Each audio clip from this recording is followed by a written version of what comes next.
প্রচণ্ড বৃষ্টিতে ভোমরা স্থলবন্দরের অবস্থা কিন্তু খুবই ভয়াবহ। প্রচুর জলাবদ্ধতার সৃষ্টি হয়েছে। আর বন্ধুরা দেখতে পাচ্ছ রাশিদা বেগম মাধ্যমিক বিদ্যালয়ের যে অবস্থা, পুরা পানি কিন্তু নিচ ফ্লোরে ঢুকে গিয়েছে স্কুলের ভিতরে। তো এই যে অবস্থাটা দেখতে পাচ্ছ, এটা কিন্তু ভোমরা রাশিদা বেগম মাধ্যমিক বিদ্যালয়ে। আর এই যে ভোমরা স্থলবন্দর প্রবেশদ্বার। তো বন্ধুরা, আমি আরো তোমাদের দেখাচ্ছি যে ভোমরা স্থলবন্দরে যে কোথায় কোথায় এমন জলাবদ্ধতার সৃষ্টি হয়েছে। বেশিরভাগই কিন্তু জলাবদ্ধতার সৃষ্টি হয়ে গেছে, কারণ এখান থেকে পানি নিষ্কাশনের কোনো ব্যবস্থা নাই বা করাও হয় নাই, যার কারণে এই অবস্থা। প্রতিটা পার্কিংয়ে কিন্তু পানি ঢুকে গিয়েছে। আর ভোমরা স্থলবন্দরে আমি এখন একটি বিল্ডিং এর ছাদে উঠে তোমাদেরকে দেখাচ্ছি যে চারিদিকে পানির কি অবস্থা আর পানির জলবদ্ধতা কোথায় কোথায় আছে, এটা আমি স্পষ্টভাবে দেখাচ্ছি।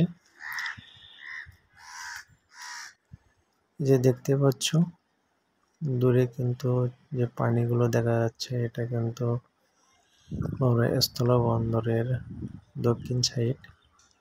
আর এই বিল্ডিং এ আমি পূবের সাইডে যে দক্ষিণ সাইডটা তোমাদের দেখাচ্ছি। এই যে দেখো, প্রচুর পানি কিন্তু বেঁধে গিয়েছে এখানে, যেখানে পানি থাকার কথা নয়, কিন্তু এবার প্রচুর বৃষ্টিপাতের কারণে পানি কিন্তু জমে গিয়েছে। বিল্ডিং এর আমি চারি সাইডটা ঘুরে ঘুরে চারি সাইডটা দেখাচ্ছি। এই যে দেখো, এখন আমি ভোমরা স্থলবন্দরের যে পার্কিং এরিয়া সেদিকে যাচ্ছি। ওই যে দেখো কি অবস্থা হয়েছে। যাই হোক বন্ধুরা, টানা 2-3 দিন বৃষ্টি হওয়ার কারণে কিন্তু এমন অবস্থা। তো এই যে দেখতে পাচ্ছ সব উঠানে কিন্তু পানি ঢুকে গেছে, বাড়ির উঠানে।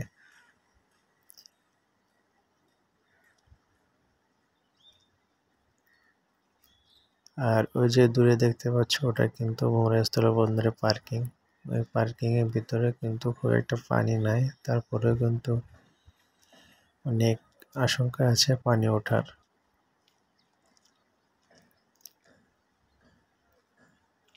এই যে বিল্ডিং এর পশ্চিম সাইডে আমি এখন নিয়ে যাচ্ছি। এই যে দেখো,